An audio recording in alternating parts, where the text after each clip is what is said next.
Fly Fishing Insider Podcast is teamed up with Fly Fish Finder app to revolutionize your fishing adventures. Save time and unlock the ultimate experience with access to 55,000 trout streams, precise bridge data, thousands of trails, and detailed species locations.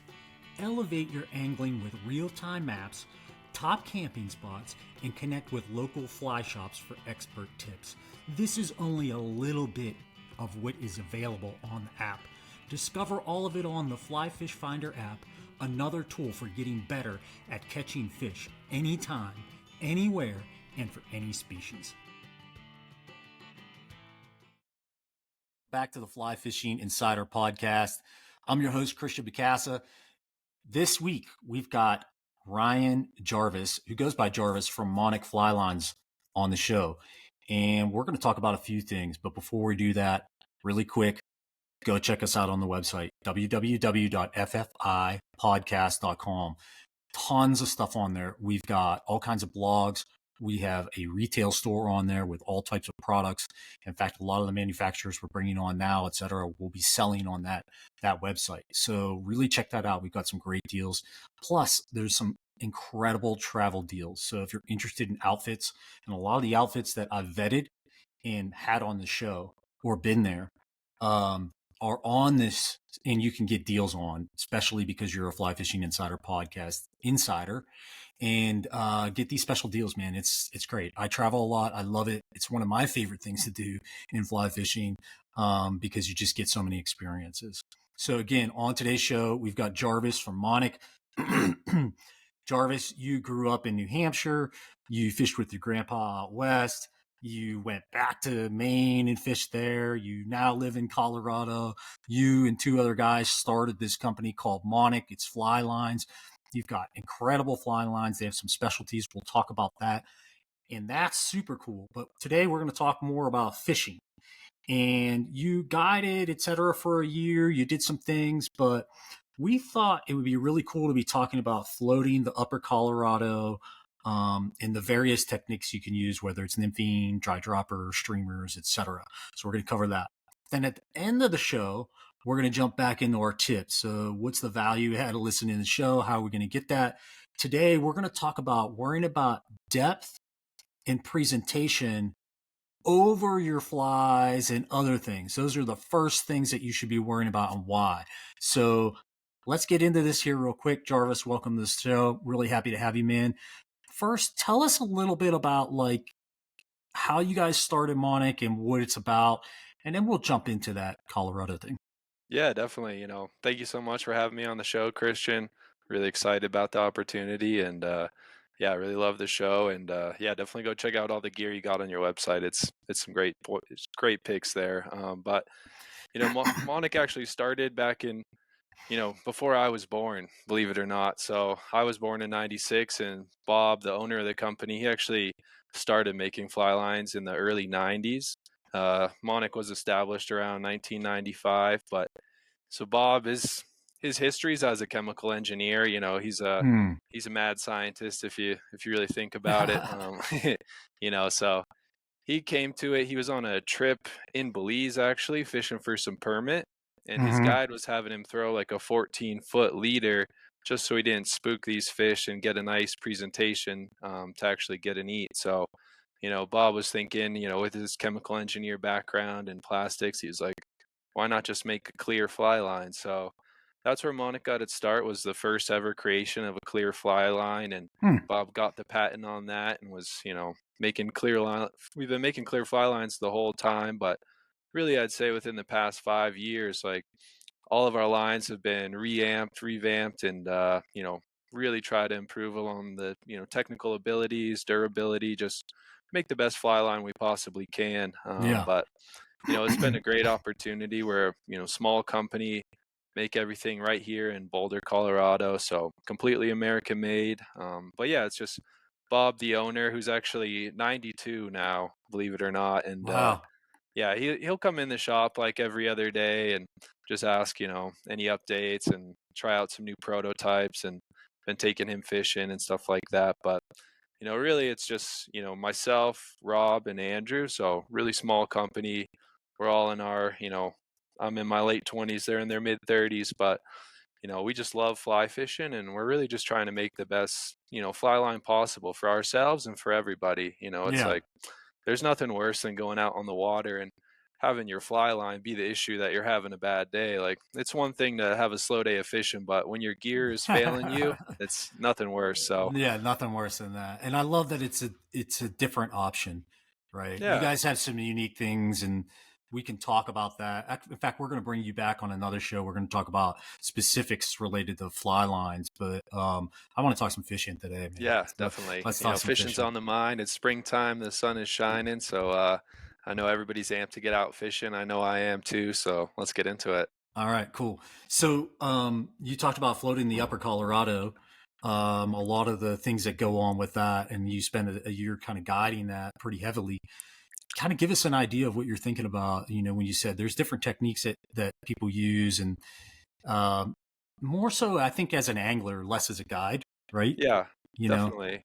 So I think like, I had a lot of experience last year, so I ended up, I just have a love for fly fishing. It's my passion. So being in my mid 20s, I was like, I better try guiding while I still can, while my back doesn't hurt too bad from rowing, right? So the opportunity came up, and I was able and fortunate enough to guide for Kirk's Fly Shop out of Grand Lake. If anybody's listening up in the Grand Lake area, definitely go check it out. He's got a great shop there and a bunch of great fishing in the area. But yeah, so I was primarily a float guide. I actually, about 2 years ago, just saved up and bought myself a drift boat. Take it out in the still water a couple times, teach yourself the good, some oar strokes, and just get comfortable, and just kind of taught myself, kind of building up on, different gradients of river. And, I was fortunate enough to float, pretty much 100 plus days on the upper sea last year, which was okay, a lot of fun. We had some crazy water days. The runoff last year, we were up to like 5,300 CFS. So yeah, that was pretty fun. Definitely much. that's some wave trains in there for sure. Yeah, it was funny. I was using a raft. Definitely don't float the Colorado at that CFS in a drift boat. You're going to have a bad time. But Yeah, it was cool. Like, there's nobody else out on the river. I think some other shops kind of say it's a no-go after it's above 4,000 just for safety reasons. But, luckily we were all safe out there, no flip boats, and it was pretty cool having the river to yourself. And it's definitely really interesting getting to float and see rivers at different CFSs, because you see it with low water, you're able to see some of that structure that might be hidden in higher water, and, some of the holes kind of shift. So that was super cool to see, get to really see like the differentiation in like fishing different structure with different water levels. So mm-hmm. that was really cool. Were you fishing a lot of edges and streamline with Yeah, the high water? so the high water does push a lot of fish to that bank structure, but you can also find like really deep, long troughs where those fish will be laid up kind of in some of those like just slower moving water situations. And that's when you're going to have to get down and dirty, like 6 to 7 feet on that indicator rig, like really pushing the limits of kind of how far you can even reel in without a slip indicator. But it's really Yeah, cool. Like, a lot of people will be discouraged from fishing that way just because it isn't, the most fun to cast. But when you're popping fish all day, it quickly changes from, oh, right, right, I don't mind casting a nymph rig that right, deep. right, right. But That's so funny. When you're doing that, so you're running 6 or 7 feet on your nymph rig, but what's your water depth? So, I mean, like the water depth, kind of looking in that like, you know, 5 to 10 foot is kind of like it's when the water's super high. Yeah. When the water kind of levels out, it was kind of mostly in that range of like 2,000. You're kind of picking apart more of like the riffles as the fish start to move in there with the warmer weather, more oxygen. Mm-hmm. Always looking alongside the banks and then looking for like deeper, softer runs. Mm-hmm. But I like to kind of top out the nymph rig around 7 to 8 feet. Once you're fishing like 9 to 10 feet without a slip bobber, you're gonna have a really hard time getting that Just getting fish that even. fish in. Yeah. Yeah, so that's You're kind of where I max you're out. doing the Orvis pose. You're Yeah, exactly. trying to get everything for the net to get out there to just Yeah, snag your them. Yeah. your guide's like out of the boat halfway out with their Mhm. net. Yeah. Yeah. But Exactly. and I think that also translates to dry droppers. Like you'll see a lot of people in the summertime, they're fishing their dry droppers because they see, everybody Couple else doing rises. it. Yeah. Yeah, and you see a couple rises, you're like, I want to catch one on a hopper, but don't be afraid to really push that depth on your dry dropper too. Like, I'm running like 3 feet, and you can fish like a 1 foot riffle and still be effective and not hang up as much. Yeah, and I So think it's a misnomer, right? People think, oh, dry dropper, 12 to 18 inches. yeah, And exactly. it's And like, well, then wait a you're minute. 12 to maybe 18 inches is like a yeah, recommendation of maybe where to start yeah. on a small creek. But Yeah, maybe with an emerger or something like that where they're eating mid-column, you might yeah, find me that short, but yeah. not often. Yeah, But then also, yeah, when you're running a dry drop, you're looking at like, hey, here's my average depth I'm fishing, and then you're yeah, setting your depth. So talk a little bit about that. yeah, definitely. So, I mean, it's kind of tricky for somebody that's just coming to the river, maybe for their first time. They're seeing all this structure for their first time, but after, being on a river, you start to pick up like, okay, like I'm finding fish in an average depth of like, 3 feet, 3 to 4 feet. Some fish might be deeper, some fish might be pushed up even shallower on the bank, but kind of right in that like 3 to 4 foot range is where I'm picking up most of my fish. So then you can kind of think, okay, like, I don't want to, and then you kind of build in like your casting ability, right? You're like, okay, I'm going to have a hard day casting like a 4 foot dry dropper. So let me cut it back. Let me make it easier for myself to have a more enjoyable day. But Mm-hmm. maybe I'm not catching fish now. And then it's, you kind of go to pros and cons and pick apart what's working out best for yourself or Yeah, for your clients in that and situation. let's break that down, right? So you start out with a long leader. You're having trouble casting that long leader, Yep. but you have, let's say, a standard fly on there, like a hare's ear, right? Hmm. You can cut your length back. But now you're feeling like I'm not picking up the fish. Why am I not? Well, I'm not getting as deep.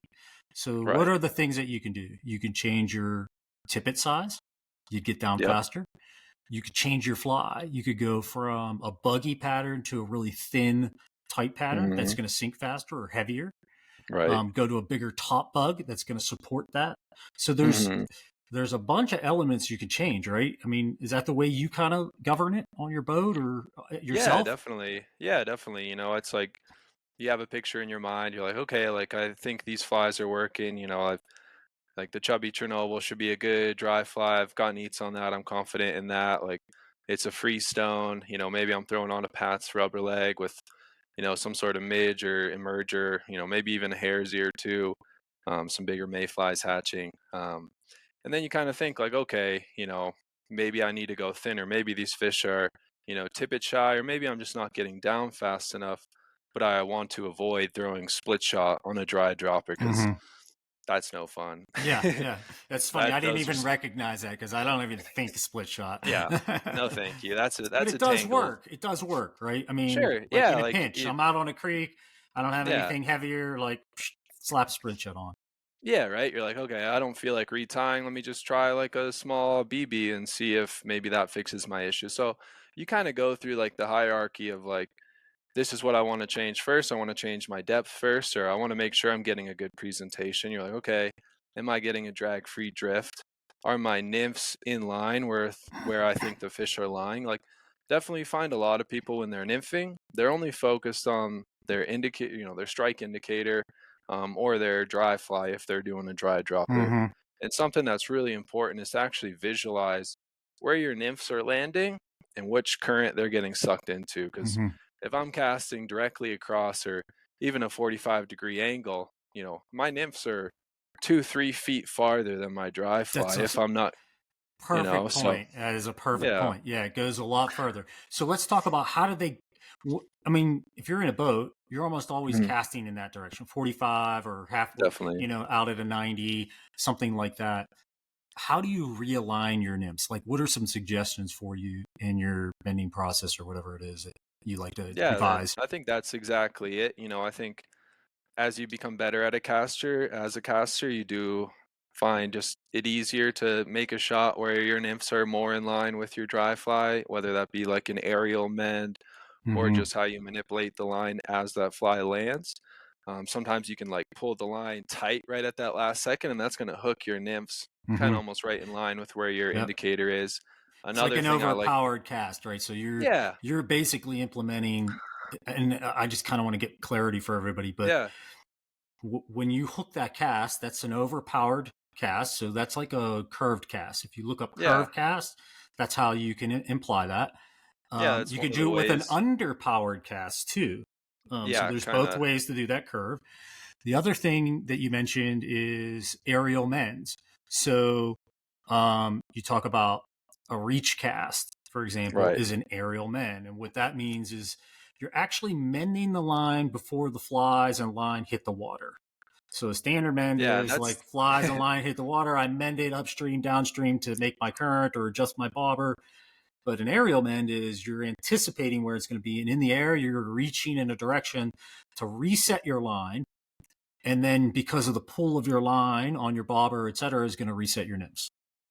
exactly. Okay. And that's one of the things that is definitely tricky to pick up on, like as you're beginning fly fishing. And I think a lot of people, as they're starting, it's like, I'm going to the creek, I'm going to the pond, I want to catch fish. I'm fly fishing because I want to catch fish, right? And, Mm-hmm. I definitely have a, nice opportunity and perk of my job working and creating fly lines as I get to cast, a lot of fly Yeah. lines and Yeah.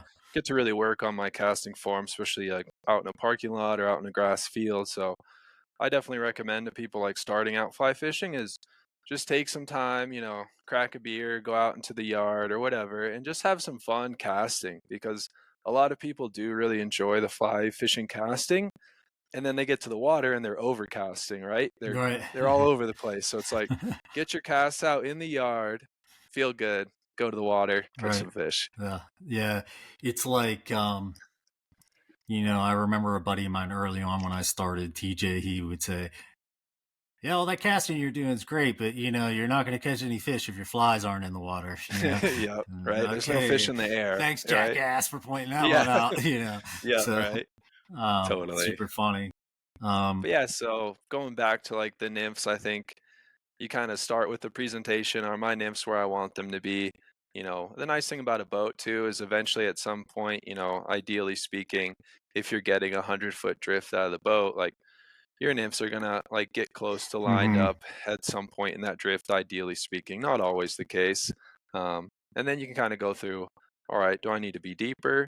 Do I need to tie on like a heavier fly because it's faster pocket water? I think like people use these really heavy flies, and a big part of that heavy fly is to get down quick in like fast pocket water. Like Hmm.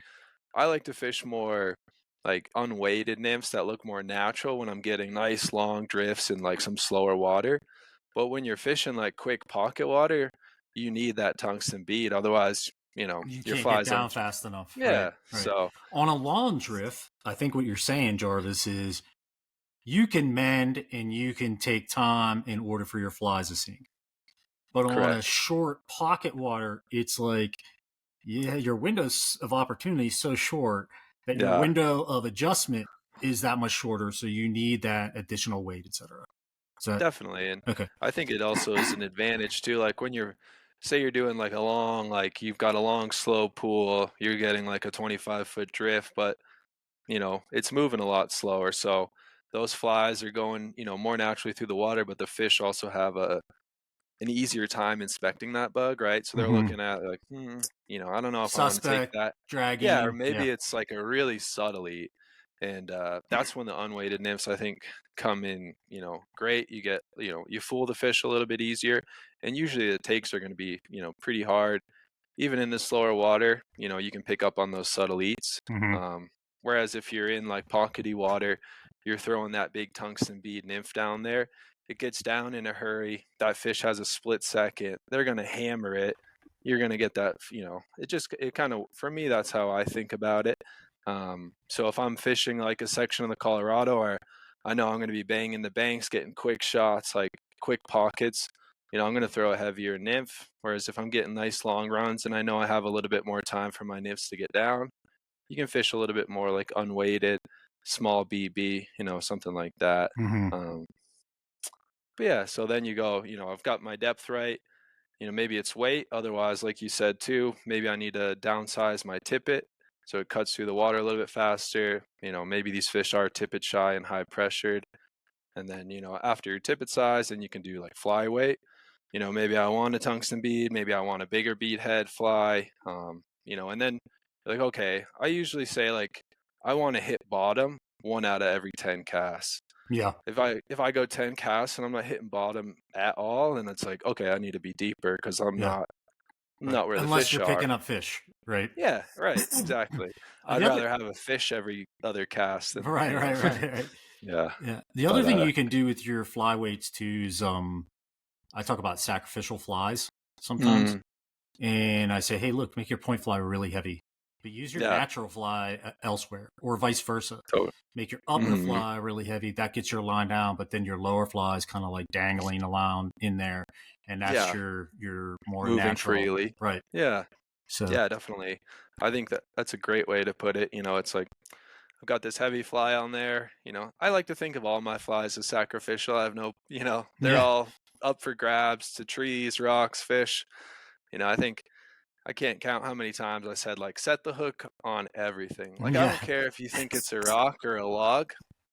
Hammer that hook set. We lose some flies. We bend out some hooks. Like I'd rather do that than be missing fish all day. that's right. you That's what I'm know? out there for, right? Yeah. Yeah, I spent $60 on flies or whatever, but like, hey, I'm going Just fishing. gotta yeah, you I gotta would have pay the been troll's toll. Yeah. I would have been spending, $60 on a dinner, and that's going down the toilet the next day anyhow. So who cares, right? Yeah, exactly. It's like you gotta pay to play and but you can also, spend the time tying some flies and if you really care about it, put it up on the wall. Don't put it in the box because it's gonna get fished in my box if it's That's in right. there. That's right. I love it. I love it. So let's talk about. We talked about dry dropper. We talked about a little bit of nymphing there in that scenario, but streamers. A lot Yeah, of times, it's really fun to throw streamers, especially for a big time. guide, but it can be difficult because it's a little hard to cast at times. Yeah, yeah, definitely. I think, if I have, if it's myself and I'm feeling ambitious and want to make a lot of casts, like I would fish streamers every day on the Colorado because, you'll have some slow days definitely where you might not get as many follows or flashes, but you can switch up the color and there's really nothing, I find more exciting than seeing that brown trout or that fish come out of seemingly nowhere, right? Like you don't see Right. anything until it's too late and that, it's like I think of Jaws every time I see it like come up and just swipe at it, Yeah. it's like even if they don't hit it, like it's almost just as much, close to as much fun for myself and Yeah. yeah, it's definitely hard as, a guide because you're like, it's dirty water today, like it's an overcast day. We just had a front move through. Like today would be a fantastic day to throw streamers, but you have to gauge the client's, casting ability because there's definitely nothing worse than a streamer in the back of the head or the front Yeah. of the face. Yeah. It's Pretty funny, tough. yeah. So I actually had a client it was my first ever like overnight trip, right? So I'm like, I've got like a full day float schedule, but my boss is, he's like, oh, you're doing an overnight tomorrow. So I was like, oh, okay, like I can take people camping. It's no big deal, right? Right. And Right. we get to the boat ramp. I'm loading up the boat with all the gear for the day, and he's got his like glass fly rod, like fiberglass, and he's like, I really want to throw streamers, right? And I'm like, oh man, like fiberglass rod, like I don't know how well you cast, like it might be a little bit tough to throw streamers today, Right. like Right. we'll start out nymphing and we'll see how it goes. And and they're from Wisconsin, so I was kind of like, he probably bass fishes quite a bit, he Yeah. could Yeah. probably throw a streamer, like let's see how it goes. And set him up on a hole nymphing. It's nice sunny day at this point, so I'm like, okay, it's going to be a good day. And he hooks one on the nymph rod and he's like, I really want to throw streamers. And at this point, I'm like, I've got 2 days with you. Like, I want you to be happy more than anything else. So if Yeah. throwing Yeah. streamers is what's going to make you happy, like, let's do it up. And I'm so happy we did because that was probably the best day of streamer or best 2 days of streamer fishing I had almost all year. It was crazy. The sun comes out, I'm like, all right, let's throw a white streamer. I mean, being a Yeah. little selfish as a guide, I'm like, I want to see the streamer too, Yeah. so throw on like a white Chartreuse or white, Goldie. you're in. Yeah, exactly. So a Goldie is a great streamer to throw on the upper and lower Colorado River. It's just definitely really good in the sun. Like sometimes having that white flashy fly in the front, and you can also like trail like a more realistic natural fly behind. Yep. You attract the fish with the bright, flashy stuff, and sometimes they'll commit to it, sometimes they'll eat the natural. Hmm. But with a client, I'm not throwing a tandem streamer rig. It's just not going to It's happen. hard. Yeah. So Goldie, put it on there. I'm like, you're going to be in the back of the boat, so his wife can get some good nymph drifts without blowing up the water with the streamer. So Hmm. if you're ever out floating, that's a good way to do it, because you don't want to just beat the crap out of all the water before it, maybe your partner gets to nymph through it. Hmm. So we put him on, and he's fishing this, within like 10 minutes, his Goldie's got like 3 different slashes at it. These brown trout are just coming out of like off the banks, coming out like mid column, like mid river. I was kind of surprised too, because usually when I'm fishing streamers, and what I recommend to clients is hit the bank, 5, maybe 10 strips off the bank, like no movement. You're picking up and you're just shooting right back out. Hmm. Because a lot of people will strip all the way to the boat, and then they have to make like 2 or 3 false casts to shoot Yep. that line back out. And that's going to like beat the crap out of your shoulder. It's going to make, life a little bit tougher. So And you're not in the usually, water as much, exactly. right? So, hit the bank. If they don't move off the bank, you're hitting that next spot, because you never know. Like Yeah. you could have nothing, and then maybe the next 3 feet of water, that's where that brown's holding. He just Yeah. didn't, you know, see that, movement, or maybe he didn't want that presentation. But so, fishing the white streamer, moving fish, and he throws like one right past my face, and I was like, oh man, like that would end the overnight trip real quick with a double articulated streamer through my cheek. Like Yeah. it wouldn't end the trip, but it'd It make would it make it uncomfortable. yeah. So but it was cool, we're just like working the banks, working the structure, working the cliff walls, and it was just such the fish were just so fired up that day that he was stripping, well past the bank, and we would get fish coming off the bottom, like coming up and Oh, wow. smacking it. I think between the 2 days of streamer fishing, I think he caught like 4 or 5, like well over 20-inch brown trout, which was he was like it was the He's, best day of fishing he's had his whole life, which yeah. just so meaningful for you as a guide. You're like, I've had those experiences for myself where I'm like, man, this is the best day of fishing I've ever had, and to Yeah. be able to give that to somebody else is like it feels great, Oh, yeah. So It's a win, man. that It's a was big yeah, win. that was cool. And I never cast a fly rod when I'm guiding, right? It's like I'm not gonna do it. Like these are Yeah. your fish. Like all the time they're like, come on, like throw a cast. Like I'm like, no, these fish are in here for you today. Like I'll catch them another time. But since this was an overnight trip, we get to our campsite right after Yarmany. We've got this like private campsite there, and we're camping out. And he's like, all right, like come on. He's like Yeah. keeps He's catching fish. jonesing. So or like he's just like, I'm like, I'll set up the tents and stuff, like keep fishing, and he's like catches like 3 more. He's like, come on, and then I'm just like first cast, like, bink, bro. I'm like, oh, there you go, But He's like, it just yeah, like never hand the god a rod. yeah, but it just like to me summed up the trip was like the streamer fishing was just out of this world, and I definitely recommend if you're on the Colorado and you do get tired of nymphing or dry dropping, or you just want to try streamer fishing, it's a great place to do it. And Yeah. depending on the day, you can move a lot of fish. Yeah. Now, when you streamer fish the Colorado, do you like to have a sink or intermediate line, or do you prefer a float line? I prefer a float line, especially from the boat, just because you're mostly working structure. And if I do need to get deeper, I'll maybe throw a heavier fly or maybe slow down my retrieve. I find Uphill that, mend or something? yeah, so I find that throwing a sinking line when you are casting so repetitively, it can be, it can make your day a little bit tougher. Mm-hmm. I'll usually fish like a level piece of like 15-pound fluorocarbon, Mm-hmm. and if I need to get deeper, I might lengthen that up, or, occasionally maybe add a split shot like right above the fly if I know Mm-hmm. that fly is working, but I need to get deeper.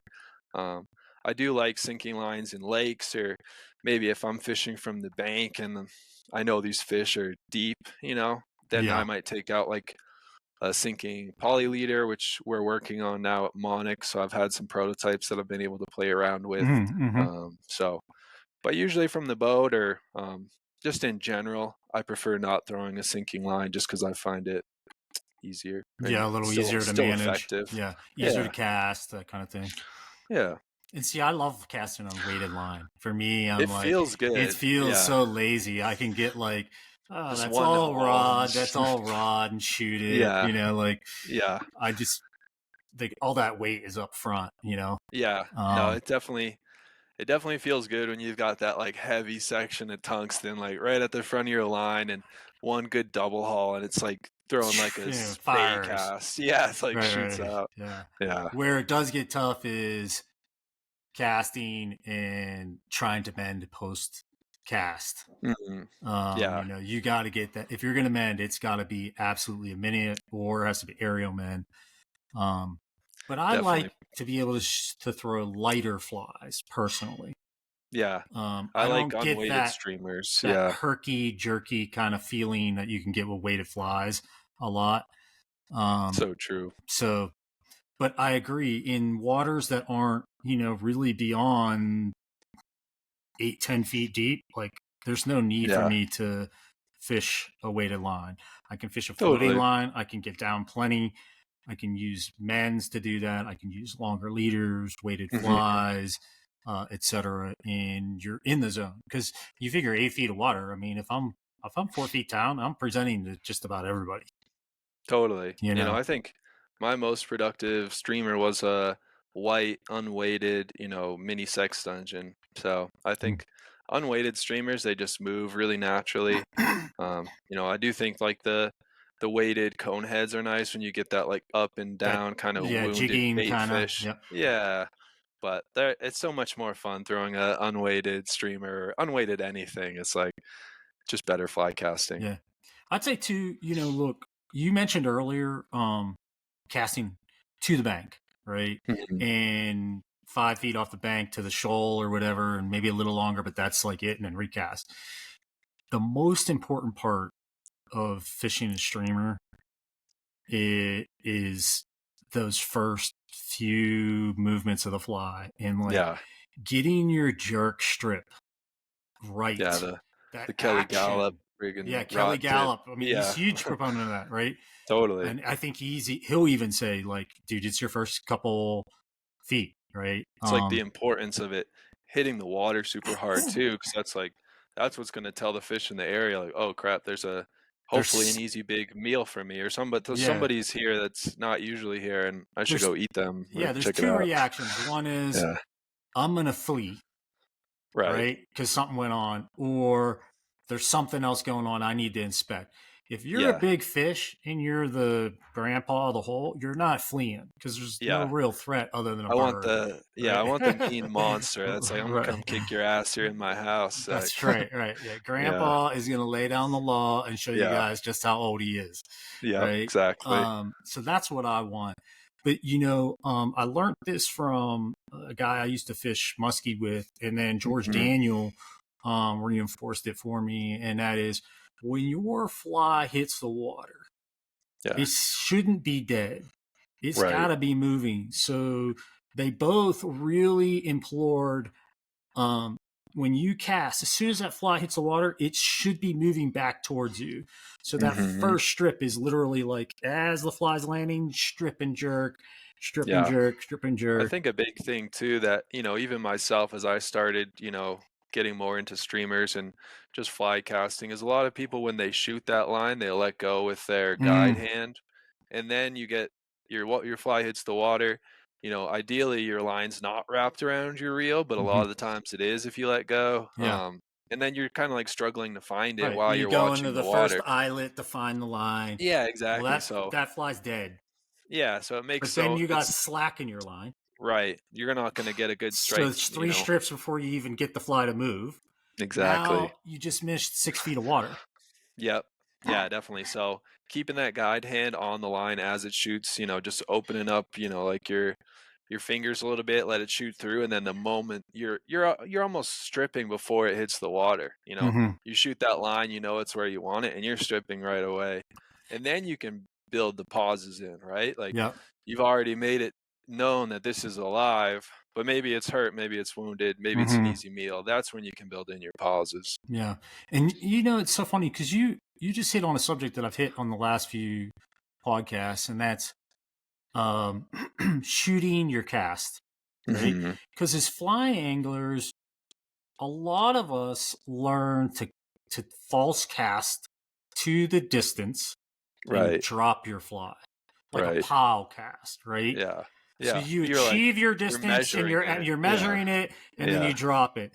But in reality, especially in the streamer fishing, you're shooting your line. So you're Hmm. anticipating where you're going to shoot to. And Right. that when you want to become a high level angler in streamers, saltwater, etc., you have to be able to do that and judge that. And there's some great ways of practice. I mean, go to the park and Yeah. practice that. Put up a Practice target. overhead. The other one Yeah. is hold your line out in front, your rod out in front of you, and side to side shoot and land I your do really cast. like a sidearm cast. Because you Like, can really see your cast. It's a visual thing, right? hmm. You don't have to go very far, but I'm going to shoot 5 feet. I'm going to shoot 10 more feet this time. I'm going to shoot 30 more feet this time.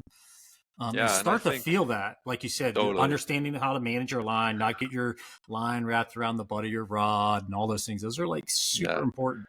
All it'll take is you to hook a fish in your line to be wrapped around your reel, and then you lose that fish because you popped them off, and you're like, Oh, oh, never doing that yeah, again. not doing that again. But Right. I can't tell you how satisfying it is once you do become proficient at shooting line. When you strip it off the bank, one false cast, shoot the line, and then you like can tell your distance, and you stop that line short, and it hits like 6 inches from the bank. You're like, oh, you're Yeah. in the zone.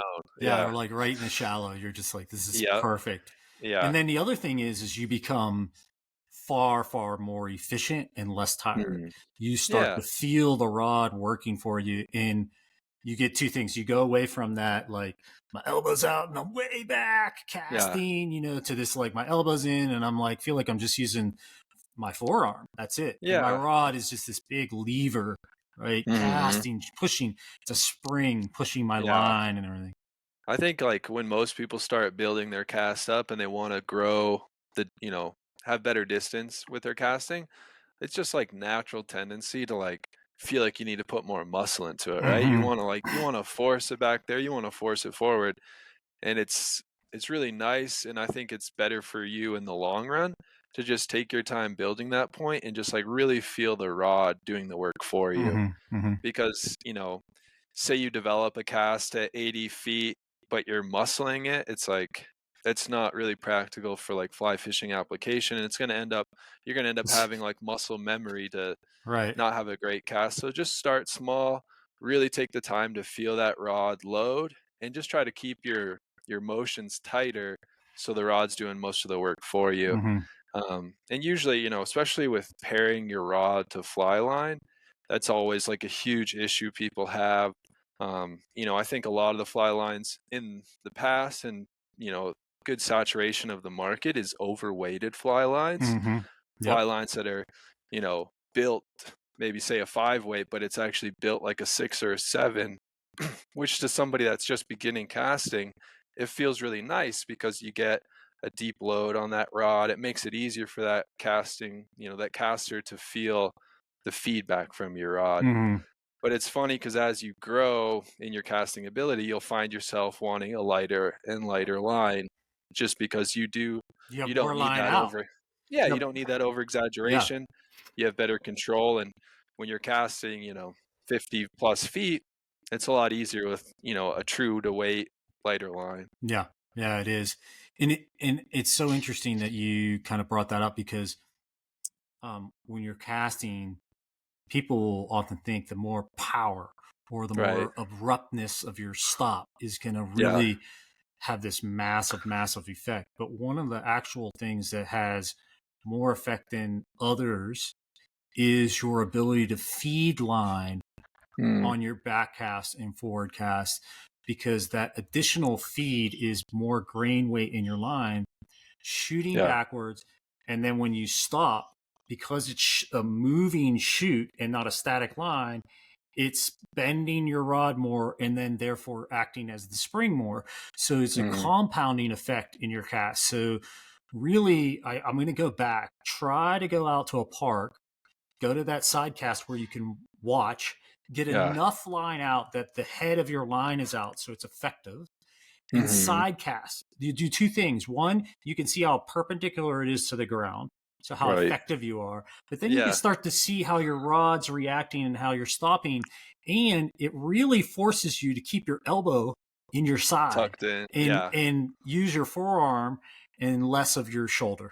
So, and it's a great casting stroke. Like, I can't tell you how many times I've used that sidearm method, one to like cut underneath the wind or maybe cut underneath an overhanging brush, and two, it's a good motion, and it's a great, cast to learn as well. So I totally agree. And I think, like, as you grow that distance, like you had said, like the extra grain weight should be helping you with that, kinetic energy.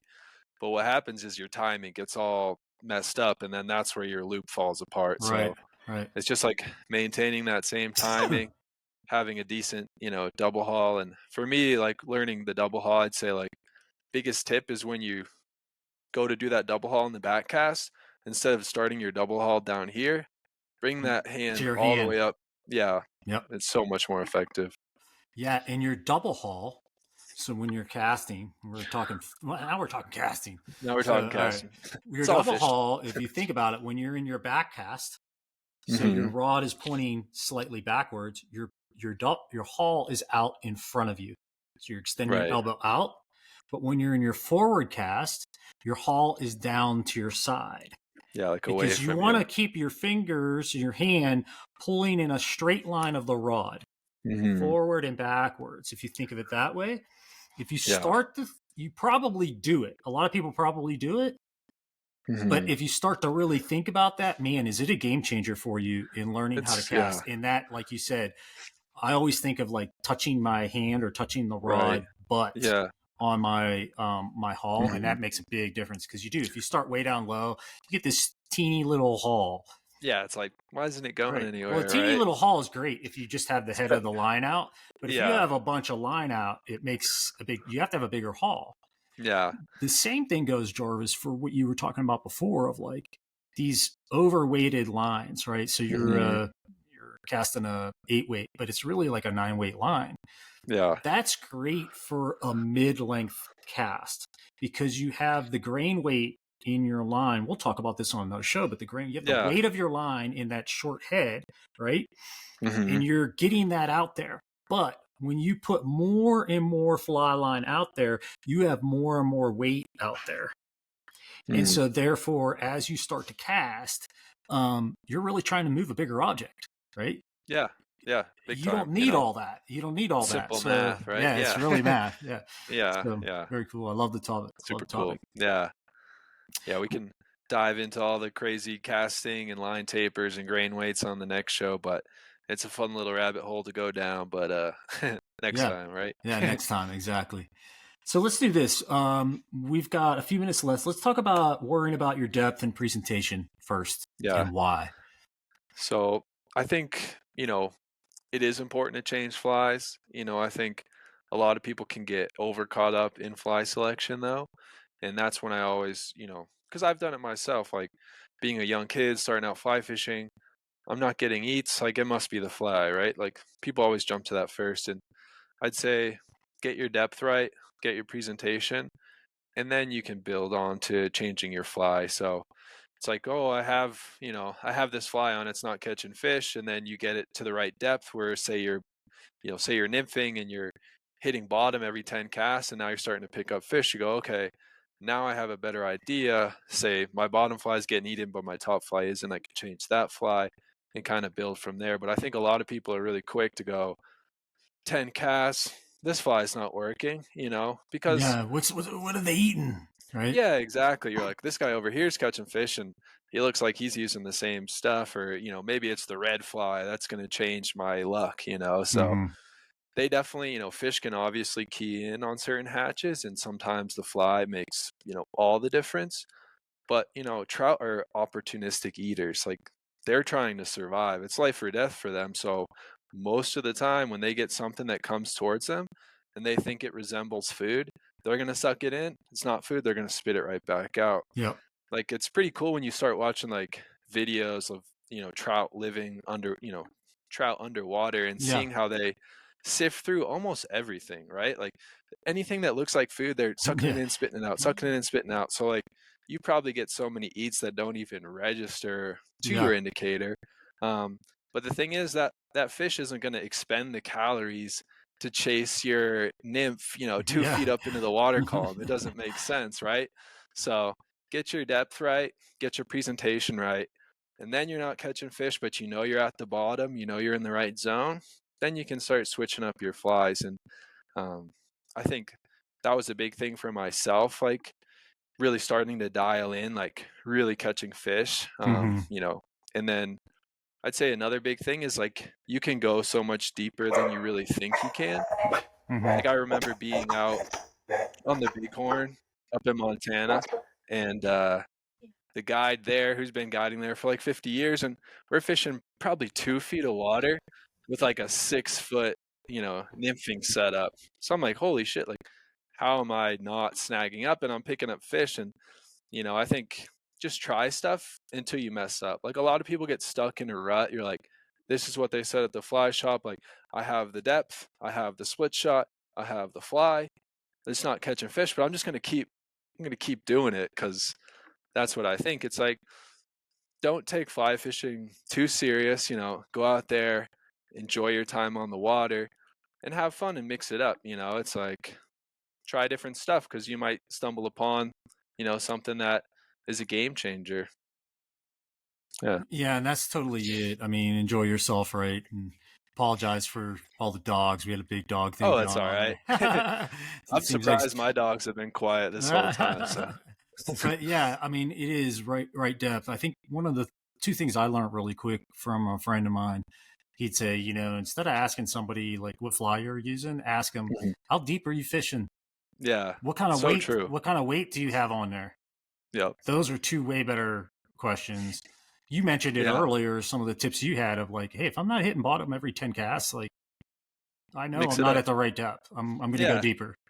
And, Um, obviously there's variables, like sometimes the fish will be keyed in on mid-column emergers or, maybe they're eating cripples right under the surface or, right off the film. So it's obvious. I don't think anything in fly fishing is really like a constant necessarily, except for no. like the basics, like casting mechanics, like Mm-hmm. having tension on your fly line, like setting the hook. But when it comes to actually like picking apart the water and stuff, it's like you can do whatever you want and you might catch fish. Don't Yeah. ever feel like I have to do this. Like just, have fun. I Yeah. think at the Yeah. end of the day, it's like Yeah. people take it so seriously. They get all worked up. Like this guy's fishing my hole, or he's catching fish and I'm not, or I spent all this money driving out here and I didn't catch any fish all day. Like it's like you're missing the point. It's Yeah. like Right. Enjoy yourself, man. yeah, Fishing's icing on the cake, or catching fish is ex- icing on the cake. exactly. Yeah. People say it all the time. Trout live in beautiful places, but I'd say if you can find beauty in any stretch of water you're fishing, like you're winning. You're having a good day. Yep. That's what fly fishing's about. Like that would be probably the biggest take home I've had Yeah. like through years of fly fishing. Yeah. Mine's, that's a great point. One of my biggest takeaways is the noise. Mm. I love just listening to the water and Oh the man, different things. Like I it's can like close human my nature. eyes. Yeah. Like Yeah, yeah, you're like, holy smokes, I didn't realize there's got to be freaking 100 birds around here. yeah. you know? And it's so easy to do. Like I'll say, I'm saying it right now, but you probably see me on the river, like, just getting so enthralled and just like in the zone. So it's so easy to miss taking a step back. And Yeah. it sounds cheesy saying it, but it's just so true. Yeah, it is. It is. Well, cool, Jarvis, man. It was so good to have you on the show, talk about the fishing aspects. I'm really excited to get you back. We're going to actually get you back. Awesome. We're going to talk about fly lines because Heck yeah. you're an expert in fly lines. You've been around enough to know more than I do. I'm the dangerous guy. Like I know enough to I'll be do my dangerous. best. So I'm Yeah, going to put you on the spot. We're going to talk about all kinds of totally. stuff. So next time we have you on the call, guys, tune in because Monic is really going to lay out the fly line world for us and help us understand so we can make the right kind of purchases, because fly lines aren't cheap. And It's they're true. a They're getting vital more expensive. they're a vital aspect of your fishing, right? They can really make or break your day in a lot of scenarios, especially as an intermediate caster, I would think, Totally. as they can help you a lot. So, again, Jarvis, great having you on the show, man. Hey, thank you so much for having me. I really appreciate it, Christian, and definitely excited for the next one. And we'll dive down the rabbit hole of fly lines. That's right. That's right. All right. Well, hey, we'll see you down there with Alice. And guys, we'll see you next week. We'll talk to you soon. Bye. Fly Fishing Insider Podcast is teamed up with Fly Fish Finder app to revolutionize your fishing adventures. Save time and unlock the ultimate experience with access to 55,000 trout streams, precise bridge data, thousands of trails, and detailed species locations. Elevate your angling with real-time maps, top camping spots, and connect with local fly shops for expert tips. This is only a little bit of what is available on the app. Discover all of it on the Fly Fish Finder app, another tool for getting better at catching fish anytime, anywhere, and for any species.